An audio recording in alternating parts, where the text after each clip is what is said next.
다석사상으로 다시 읽는 중용사상, 공자가 사랑한 하느님 20번째 시간입니다. 오늘은 연비려천, 설계는 하늘 높이 날아오르고 라는 제목으로 말씀드리겠습니다.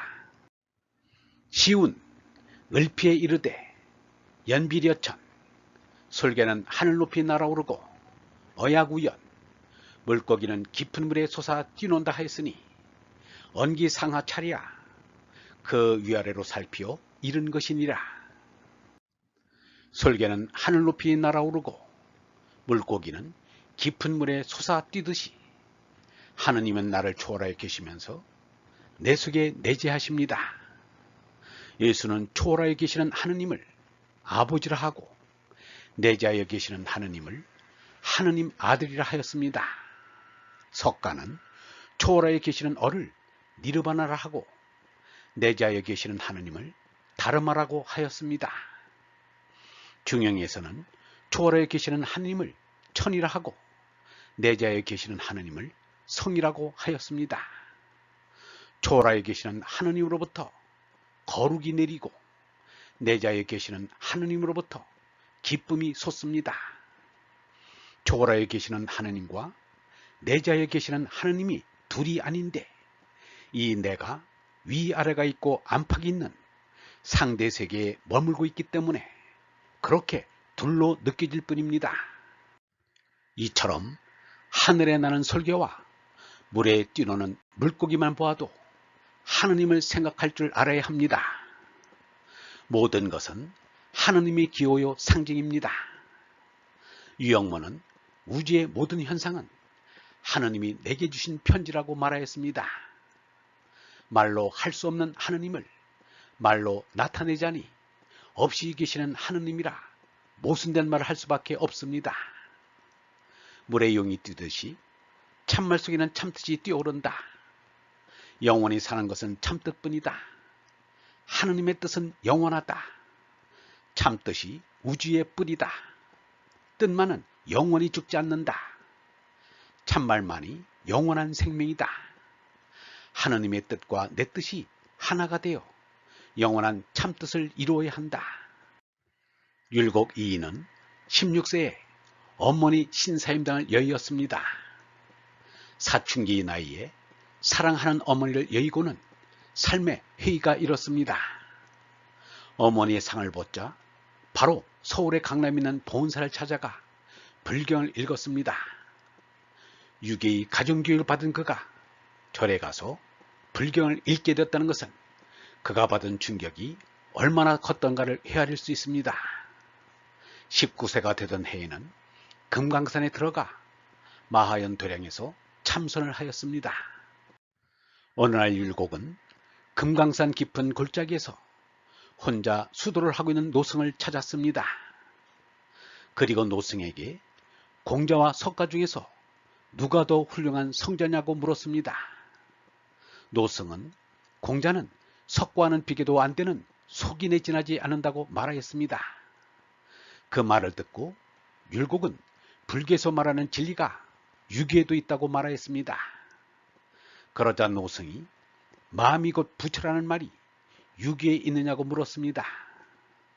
율곡이 대답하기를 맹자는 사람의 본성은 선하다고 했는데 마음이 부처라는 말과 다를 것이 없지 않느냐고 하였습니다. 그러자 노승은 웃으면서 공을 초월하고 색을 초월한다는 말이 무슨 뜻인지 알아듣겠느냐고 물었습니다. 청년 율곡이 대답하기를 중용에 설계가 하늘에 날고 물고기가 깊은 물에서 뛰논다 라는 말이 있는데 같은 뜻이 아니겠느냐라고 하였습니다. 그 노승이 정신세계의 일을 현상세계에 비할 수 있겠느냐고 하자 율곡이 단순한 비유가 아니라 상징으로 쓴 것이라고 하였습니다. 노승은 그제야 깜짝 놀라며 그대는 보통 선비가 아니다. 그대라면 나를 위하여 연어를 운으로 한시를 한 수 지어줄 수가 있을 것이다. 나의 청을 들어달라 라고 하자 율곡은 그 자리에서 연어시를 읊었습니다. 솔개 날고 물고기 뛰니 아래 위가 한 가지라. 그것이 색도 아니고 공도 또한 아님이라. 신 것이 웃음지으며 나를 돌아보니 홀로 서 있는 숲속에 해가 기울었네.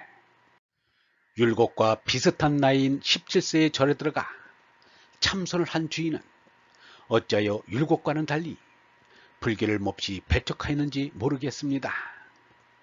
오늘의 우리도 우러러 마지 않는 율곡의 높고도 깊은 인품은 약관의 나이에 불경을 읽은 영향이 적지 않다고 지적하고 있습니다. 앞으로 유교에 나아갈 길은 소극적으로 다른 종교를 배척하지 않은 율곡 이 같은 태도이거나 적극적으로 다른 종교를 포용하는 고운 치촌 같은 방편이라야 한다고 생각합니다. 제나의 개체의식이 깨지고 원라의 전체의식에 이르면 하느님만이 온통으로 계십니다. 온통인 하느님만의 나똥에는 나 아닌 남이란 있을 수 없습니다. 나 아닌 남이 있으면 아직 구경각인 온통인 얼라에 이르지 못하여 미혹에 빠져 있는 것입니다. 배척하는 남이 있고 두려워하는 몬이 있으면 아직 미혹에 빠져 있다는 것을 알아야 합니다. 군자지도 그이가 가는 길은 조단호 부부 지아비 지엄에서 첫 끝을 잡았으나 급기지야 그 맛끝다한 대로 미치도록 갈 길은 차로 천지 땅에서 하늘로 뚫림이니 살펴갈 것이니라. 중영에서는 부부가 군자 지도의 첫 끝이라고 하였습니다. 그러나 성경 창세기에는 인류의 타락은 부부에서 비롯한 것임을 일러줍니다. 창세기에 동산 중앙에 있는 나무의 실과라고 한 것은 분명히 우리의 생식기를 말한 것이 아니겠는가. 뱀이라고 말은 하나 뱀의 꼴이 마치 남자의 생식기 그것과 무엇이 다른가. 생식기가 유혹하는 것 같은 유혹이 어디 있는가. 이른바 시험 중에 색육의 유혹이 대단한 것이다. 먹는 것은 제법 사양하고 살리는 것이 있다. 그러나 색에 대해서는 거의 모든 인류가 이 시험에 당하였고 또 이기는데 어려움을 느끼고 있다. 아담은 하와가 유혹했다고 하고 하와는 뱀이 유혹했다고 했지만 아담의 생식기가 하와를 유혹했다고 하는 것이 옳을 것이다. 모든 삼독의 근원은 남자가 책임져야 할 성질의 것이다. 그런데 항시 책임은 하와에게 전가하려고 한다. 어쨌든 서로가 유혹한 것이기에 그 짓이 생긴 것은 사실이다.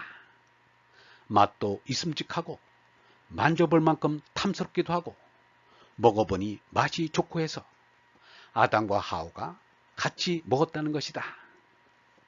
맛에 잡히면 그때도 그랬는데 요새 와서는 말할 나위도 없다. 다른 맛이 있음직해서 남의 여자도 건드려보고 남의 남자도 끼워본다.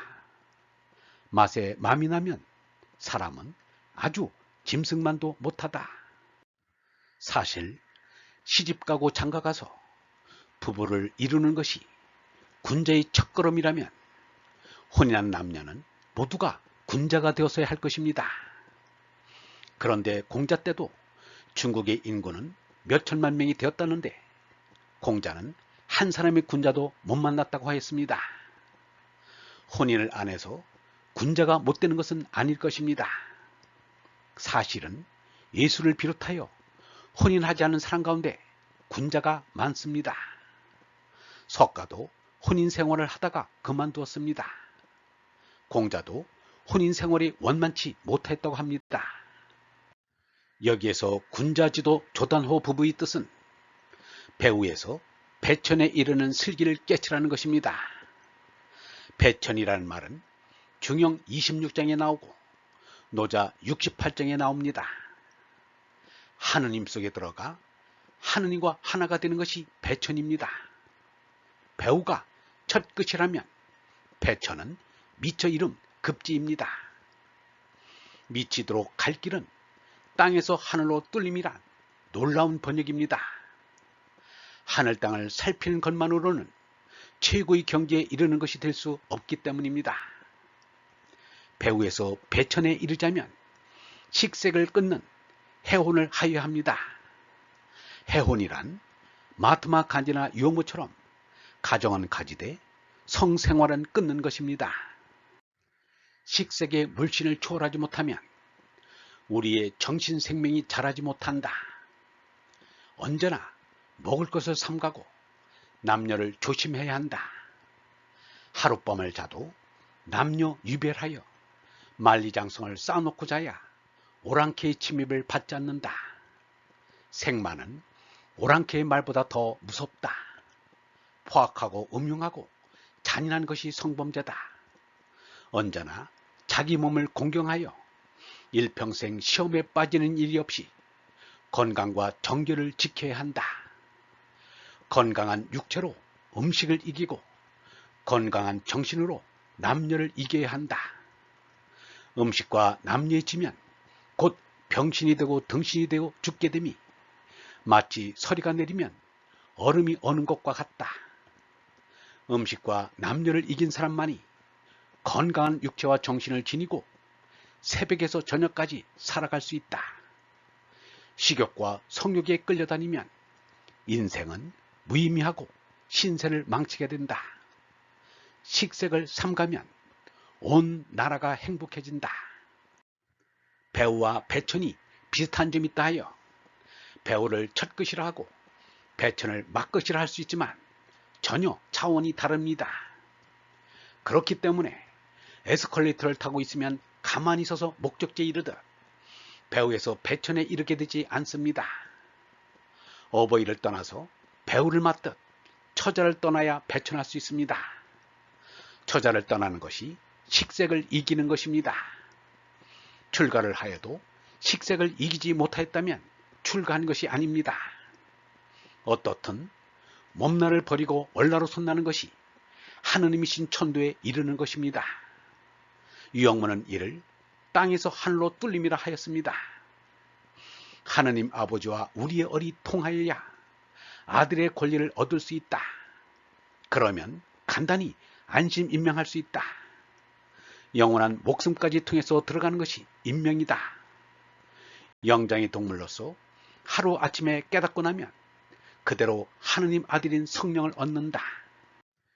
배후에서 배천까지 이르는 것이 공자가 말한 아래에서 배워서 위에 다다름이다입니다.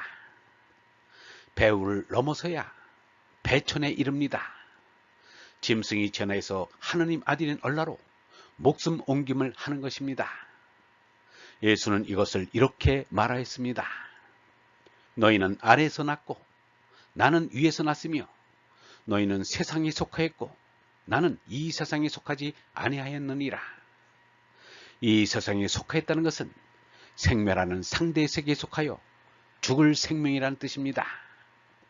이 세상에 속하지 않았다는 것은 생매를 초월한 절대 세계에 속하여 영원한 생명이라는 뜻입니다. 사랑하자는 삶이라 사랑을 해야 합니다. 그런데 사람은 첫사랑보다는 마지막 막사랑을 바로 해야 합니다. 막사랑은 하느님과의 사랑이 되어야 합니다. 예수 석가는 하느님과 막사랑을 바로 한 사람들입니다. 참사랑을 아시는 얼번 여러분, 우리도 늦기 전에 이제는 하느님과의 막사랑을 시작합시다. 영성신학원 다석아카데미의 하늘소리였습니다.